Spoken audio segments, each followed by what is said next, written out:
সম্পত্তিও আছে, তারা করবো কি বাইরে যায় ঘুরবো, পয়সা চাইবো মানুষের কাছে। তো অমনা করে তাকে তো ওটা পেশা হয়ে গেছে।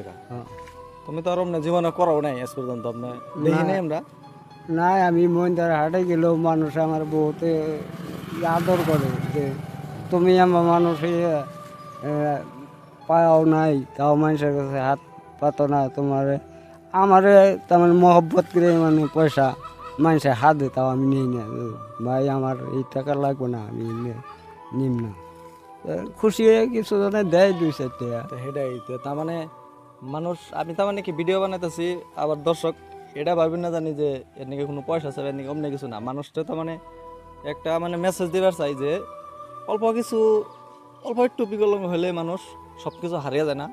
অল্প নিজের অল্প তার মানে শক্তি হিসেবে প্রয়োগ করুন, নিজে অল্প শক্ত হন, আল্লাহ মানে ভালো চালাবো।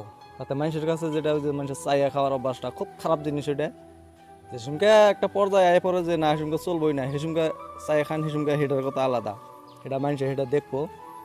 আর বিশেষ করে আমাগো জাতির মানুষের জন্যই কই, আমাগো জাতির মানুষগুলো বেশিরভাগ একবারে মানে দেখি এই রাস্তাঘাটে মানে জেনে হেনে মানুষের কাছে এই পয়সা ময়সা চাই একবারে, ওটা ভালো না।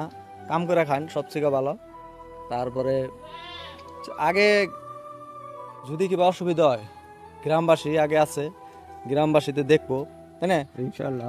তারপরে গ্রামবাসী দেখার পরে, তারপর যদি গ্রামের মানুষ না পারে কিবা বস্তু কিবা অসুবিধা হলে, তারপর অল্প ফাঁকে যান নাকি কিছুমান মানুষ দেখি আয়া কয় আমার এই এটা হয়েছে ওটা হয়েছে। যে সঙ্গে আমরা কই যে তোমাকে গ্রামের একজনের নাম্বার তো নাম্বার দেয় না, তার তো জায়গা তাকে মনে পুরোপুরি তার মানে 2 নম্বরই আছে, হ্যাঁ জন্য জায়গা। তো ওইটার জন্য তার মানে ভিডিও বানানোর উদ্দেশ্য। আর তোমার এই জন্যই দেখালাম যে এই যে মানুষটা দেখেন, এই মানুষটার যদি আনহেগো কাছে আজকে যদি যায় কয় যে আমারে 50-100 টাকা দেন, আপনারা নিশ্চয় দিবেন, গ্যারান্টি একদম। তার মানে সবই দিব, কিন্তু জীবনেও যা চায় না, কেন চায় না, তো কর্ম করে খান যায়, বহুত অল্প কষ্ট হয়, অল্প কষ্ট করে খাই, কিন্তু নিজে কর্ম করে খাইতেছি হ্যাঁ। বর্তমানে।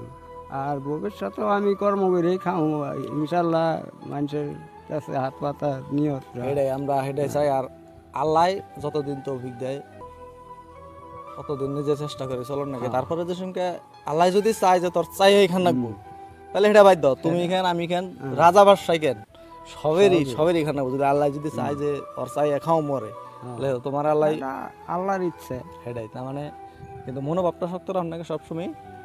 আর